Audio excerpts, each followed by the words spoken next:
we'll agree on that. We'll agree on that then. Um, okay, let's move into this subject matter then. Well, what's your take on reincarnation? Do you think that's biblical or not biblical?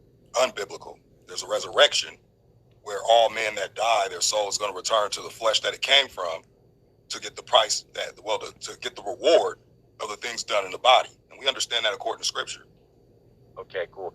Just a little heads up, so I'm aware. You don't subscribe to any belief in any type of preterism, right?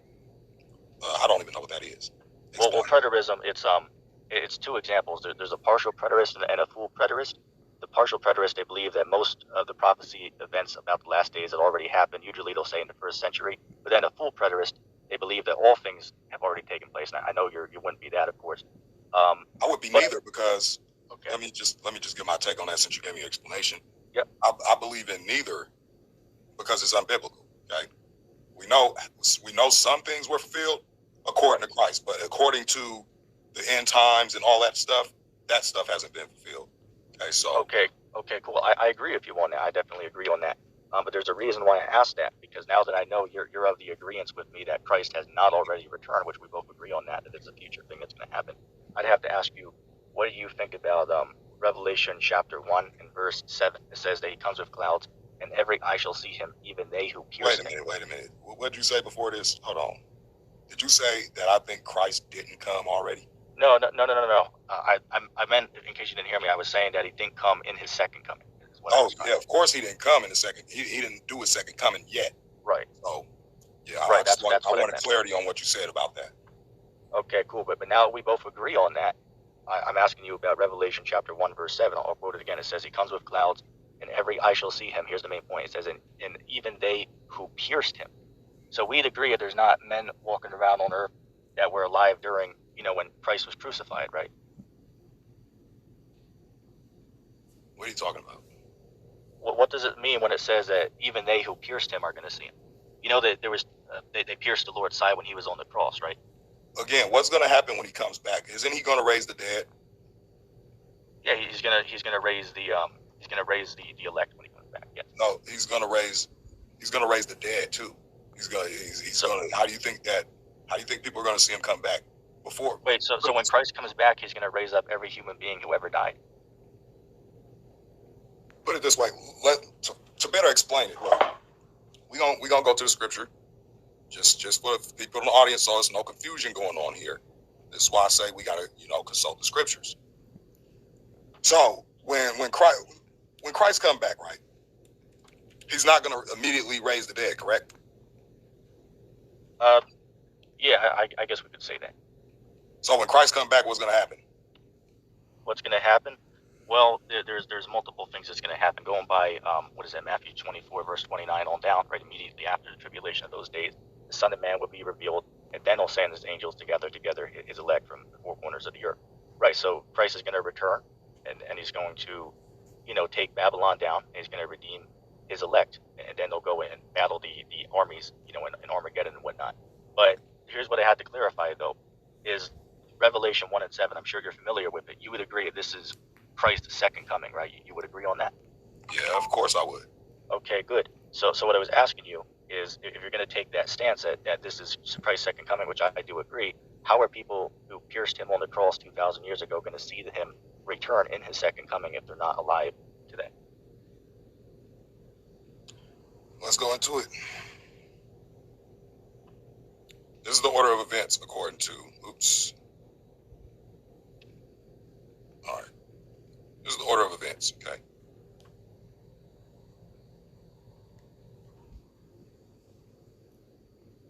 Revelation 19 happens, right? Revelation 19 happens. I'm just going to skim through this. This is also mentioned in Zechariah chapter 14, I believe. The Battle of Armageddon. And this is the Battle of Armageddon, okay? So this is talking about when he comes back. Comes back and he's, on his white horse, right? And it talks about these people here, right? Talks about here. Let us be glad and rejoice and give honor to him, for the marriage of the Lamb is come, and his wife hath made herself ready.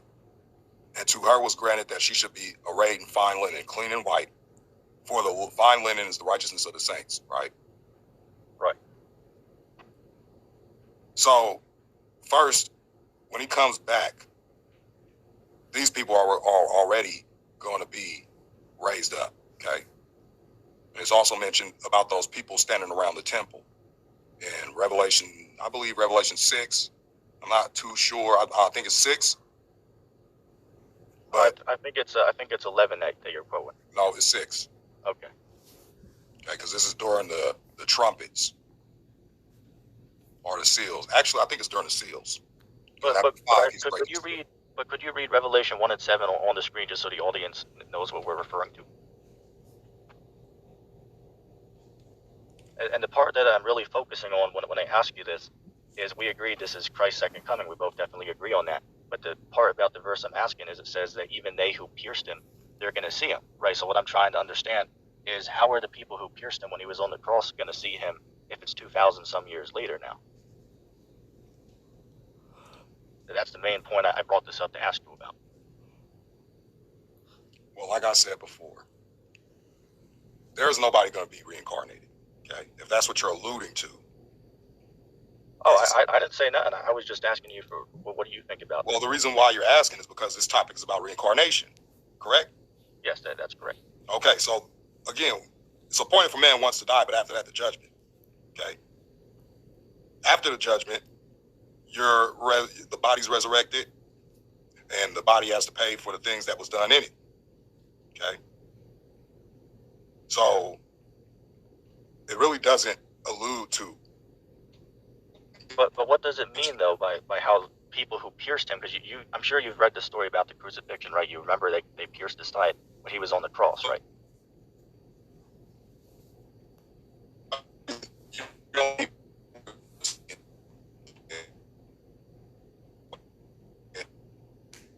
Oh, hold on, you're breaking up a little bit. Can the audience? Is he breaking up for the audience, or is it just me? Can you hear me now? Yeah, I hear you now. All right. So there is this is one thing that I'm trying to get through to you. You using this for reincarnation doesn't work. Okay. Okay, because but whether a person, what do you believe it means? That's all I'm asking. Well, what do I believe it means? I believe it means that when he returns, whether they dead or alive, they're going to see him coming back. That's what I believe. That's the only way those that pierced him that's dead now are going to see him. Okay, it don't mean that they're going to be reincarnated walking this earth still. It doesn't mean that. Okay, so when Christ, because I have to understand this. So going by what you said, right? So when Christ returns in his second coming, just before that, every human being who ever lived, they're going to be somehow brought back to life to see Christ coming. Is that what you're saying? No, I said clearly, whether they're alive or they're dead, they're going to see him. How could the dead see him? Just the same way the dead, still gets tormented in hell. How else do you think? Which they're there right now, right? Yeah, I mean, after death is the judgment. Talks about death and hell giving up the dead. We'll get into that when we get to the whole thing about hell. Yeah. Stay on this real quick. Yeah. I want to stay. I want to stay on this. I have a couple more I want to ask you about. I'll accept your answer on this. Okay, cool. What do you think about Revelation chapter 10, verse 11? But before we read this, you would agree with me that John the Revelator, he died on the island of Patmos, right? You would agree with me on that? That's what the scriptures say. Okay, good. We agree on that. What do you think about Revelation chapter 10, verse 11? You can pull it up on the screen, just so you can make sure I'm not adding anything. Yeah, we'll start at verse 11 and read on down. We'll start at verse 1 and read on down. Well, I was just saying for time's sake, because I don't have all night, you know what I'm saying. Oh, okay. Well, it stops at 11. Oh, excuse me. Hold on a second. Go up to verse 9, and we'll read to verse 11. So how is anybody going to understand this? Yeah, could you read it? Okay. And I went unto the angel and said unto him, give me the little book. Where did the little book come from? You understand that? Yeah, I'd say the little book would be the scriptures, right? No, where did it come from? It tells you at the top at verse 1. This is why I don't like starting in the middle of chapters. I like reading the whole All thing. right, all right. If you want to start from verse 1, man, then start at verse 1.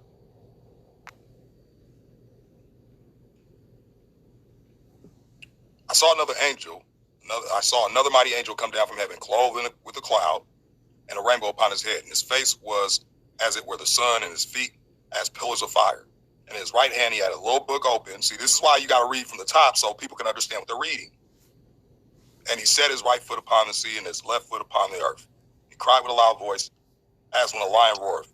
And when he had cried, 7 thunders uttered their voices. So this is talking about a book that was written, that these sayings that these 7 thunders uttered, this was the stuff that John was commanded to not utter the words of these thunders. So then he was told to eat up the book. I agree. As you see farther down here. So what are you trying to say about this? What does this mean to you? Well, the main point is in verse 11, but I was giving you a little context. You could start at 9, but the main point I want for my question is verse 11. These people are alive. Okay, could you just read verse 11 for me? And he said unto me, thou must prophesy before many nations, peoples, nations, tongues, and kings. When was this? Okay. Now the question I want to ask you on this is I asked you before I even read the verse. You agree that John the Revelator died on the island of Patmos, and I was like, yeah, I agree with you, but I agree that happened. So my question is, how is he going to go again and teach before many people, nations, and kings? Didn't he write this book? Yeah, he did, but it said that he Isn't this book a prophecy? Yes. Isn't many nations and people reading it? Yes. Okay, so that's how. But he said that John would have to do it, if you read the text. Read it first. It says, and he said unto me, thou must prophesy again before many peoples and nations and tongues and kings. He said thou. So he was talking to John. That he would have to do it. Yeah, and he did. How did he do it? Well, I'd say that he would be here today in reincarnation. It would be my answer. Well, I would say that this book, or these prophecies that he wrote out at the time of his writing, when he was seeing the things that he saw, this is all the people of earth. Isn't many other nations, peoples, tongues, and kings reading this book today? Yes. And this book is about the prophecies that John saw, right? Yes. So that's how. I mean, don't mean that John the Revelator is going to come back to life, and hey, you let me know when you see John the Revelator walking the earth again.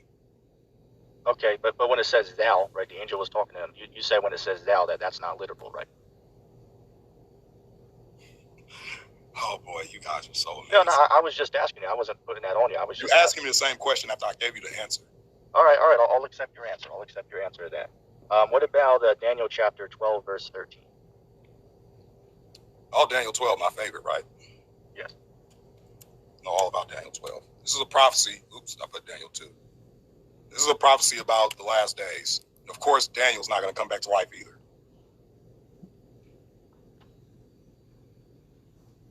So what you want me to go to here? Verse 13. Verse what? 13. 1 free.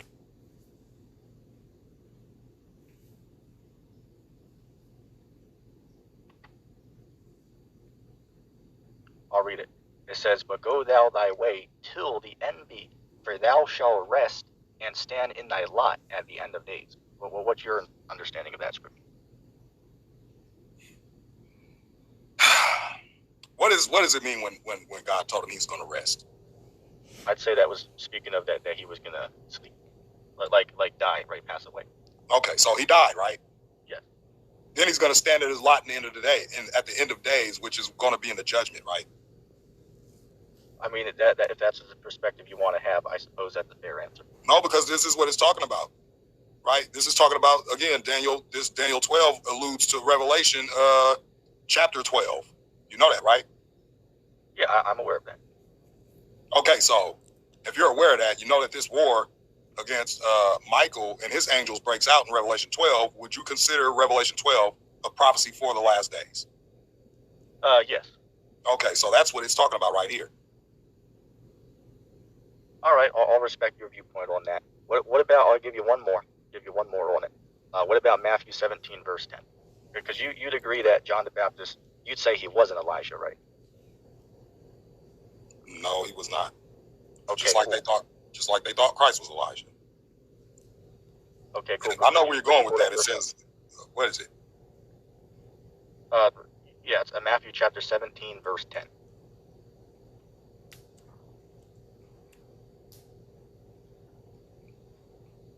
Look, I don't know why I put Matthew 1. My buttons ain't really working too well, so excuse me. Again, we skipping past all this important stuff, but you know, what was it, 13? 14? 10, verse 10. Verse 10. Yeah, and read on down there, but you can start at verse 10 though. And the disciples asked him, saying, why then say the scribes that Elias must first come?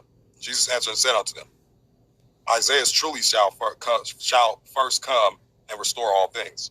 But I say unto you that Elias is come already. And they knew him not, but he have done unto him whatsoever they listed.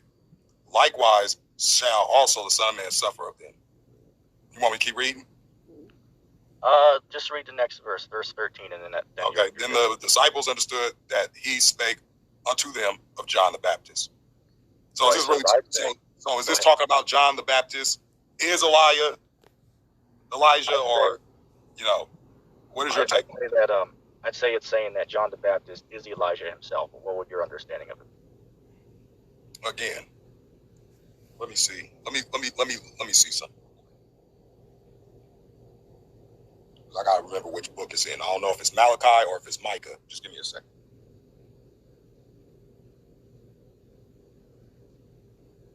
Right. Well, while you're pulling that up, let me answer something else real quick, because people will bring up earlier in Matthew. Well, John, people asked him, "Are you Elias?"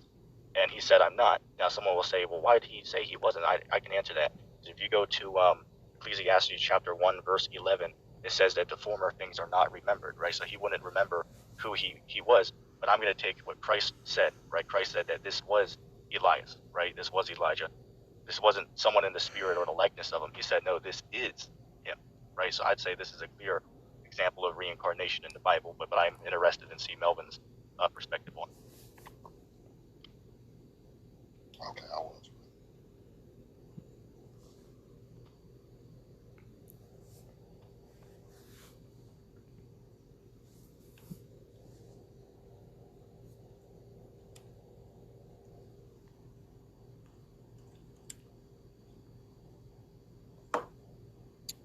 All right, so let's see what this says here. For behold, the day cometh that shall burn as an oven, and all the proud, yea, and all that do wickedly shall be stubble. And the day that the Lord cometh shall burn them up, saith the Lord of hosts. It shall leave them neither root nor branch. But unto you that fear my name shall the Son of Righteousness arise with healing in his wings, and shall go forth.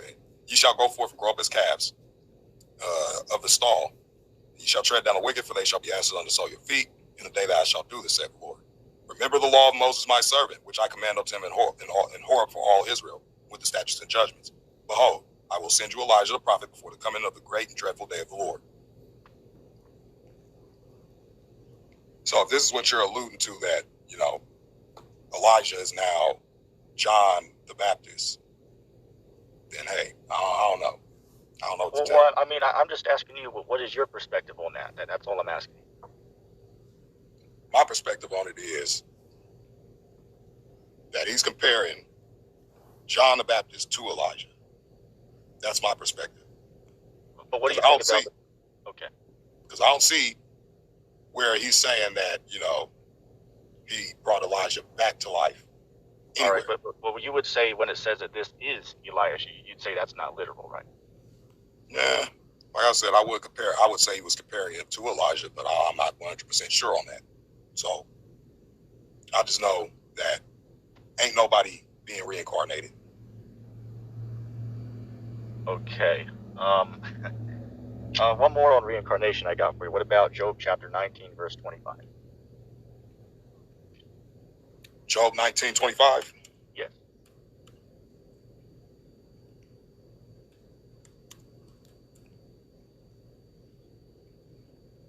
Just to save you the favor here. Yeah, and then after this, we can segue into the hell thing, because these topics are similar. So after this, we can deal with that. All right. So when we get into hell, you say that connects with this, then you're going to have to answer some questions. Yep. Go ahead, read. Okay. Here, pull up the next couple verses as well, if you could.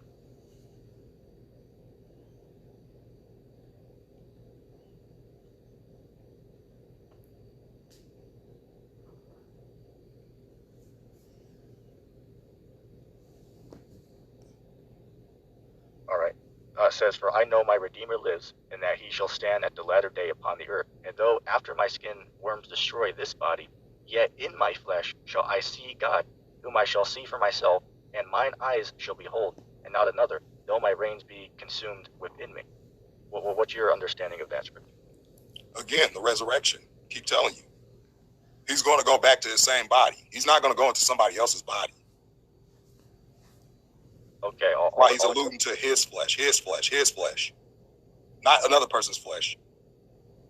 Wait. So hold on a second. I got to ask you something on that. So if his body was, decayed and went back to the earth when he died, so here we are all this time later, right? A few thousand years later. How would he see him in his body? Would he now have a new body? Exactly. Okay, so his spirit will be put into a new body, right? No, it's going to be his body, but it's not going to be like the first one. Do you even know what it says about resurrection? Do you understand that? Yeah, I know about it. Okay, so you know that when people go back to their body, that it's not going to be the same one, right? That is going to be a different body, an incorruptible one, right? Yes, I know that. Okay. So that's what this is talking about. All right, I'll accept your answer on that. You had any question for me regarding reincarnation? No, not really, because I ain't really looked into what you guys believe about that. And in fact, I haven't looked into too much of what you guys believe. Okay. And you said you're a Hebrew Israelite, right? Did you learn under a certain group, or like how did you come into the realization that you were an Israelite? Research. But you didn't hear anybody else tell you that to spark your interest into it? Not really. Okay, fine. Let's see. I wanted to ask you one other thing before we get into hell. What about these UFOs? You said that they're demonic, right?